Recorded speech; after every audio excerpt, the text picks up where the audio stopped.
یہ یوم افطار جس کو عید الفطر کہا جاتا ہے، یہ سجدہ شکر ہے اللہ کے حضور کے مالک، تو نے ہمیں ہدایت عطا کی، تو نے ہمیں توفیق عطا کی، اور تیری توفیق کے بغیر سخت گرمی کے یہ روزے ہم نہ رکھ پاتے، تیری توفیق کے بغیر فاقے نہ کاٹ پاتے۔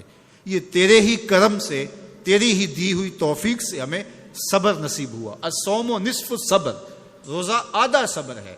تو جس نے توفیق دی، اب اسی کا شکریہ ادا کرنے کے لیے ہم کھلے میدان میں، ہم مرکز میں، ہم مسجد میں، ہم مختلف جگہوں پہ جمع ہوتے ہیں اور جمع ہو کے اس بات کا اعلان کرتے ہیں، مالک میری توفیق بھی تیرے کرم کا صدقہ، یہ قدم اٹھتے نہیں اٹھائے جاتے ہیں۔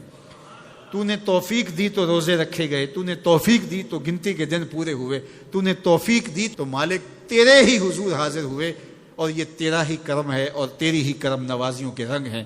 حضرت معاذ بن جبل رضی اللہ تعالیٰ عنہ فرماتے ہیں کہ ایک دن حضور نے میرا ہاتھ پکڑا اور ہاتھ پکڑ کے فرمایا، اے معاذ واللہ انی لاحبک، اللہ کی قسم میں تجھ سے پیار کرتا ہوں۔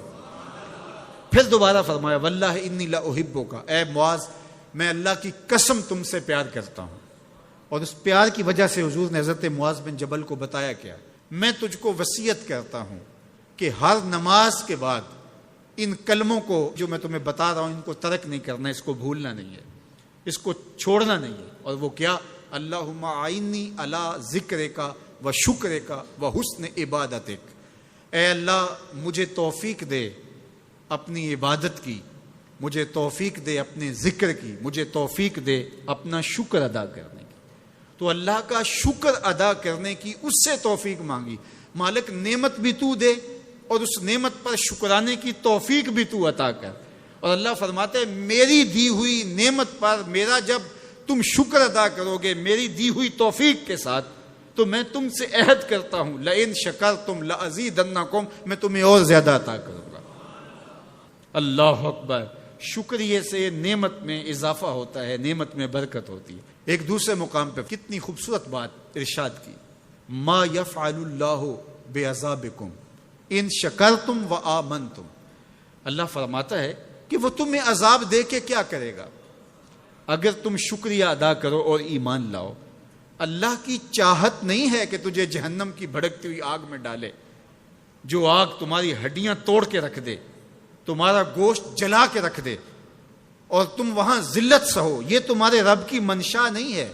وہ یہ چاہتا ہے کہ تمہیں جنت کی بہاریں نصیب فرمائے۔ یہ تمہارا عمل ہے کہ تم عذابوں کو خرید رہے ہو، تم عذابوں میں چھلانگے لگا رہے ہو۔ اس کی مرضی کیا ہے، اس کی رضا کیا ہے کہ تم شکر ادا کرو اور اس پر ایمان لاؤ، تو وہ تمہارے گناہ بھی معاف کر دے، تمہارے درجے بھی بلند فرما دے۔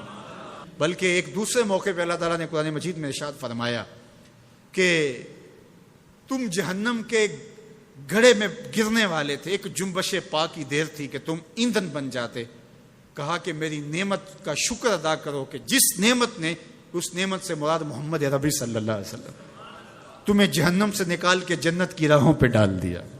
تو ہمارا رب ہمیں بخشنا چاہتا ہے، ہمارا رب ہماری مغفرت کرنا چاہتا ہے، ہمارے گناہوں کو معاف کرنا چاہتا ہے۔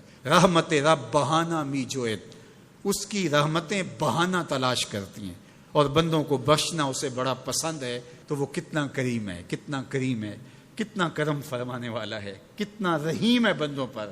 جب بندے عیدگاہ کی طرف آ رہے ہوتے ہیں اور چیخ چیخ کے کہہ رہے ہوتے ہیں اللہ اکبر اللہ اکبر لا الہ الا اللہ واللہ اکبر اللہ اکبر وللہ الحمد اللہ اکبر لا الہ الا اللہ واللہ اکبر اللہ اکبر وللہ الحمد اللہ اکبر لا الہ الا اللہ واللہ اکبر اللہ اکبر وللہ الحمد۔ تو اللہ فرشتوں سے فرماتا ہے کہ کیا مزدوری دی جائے اس مزدور کو جو کام پورا کرے؟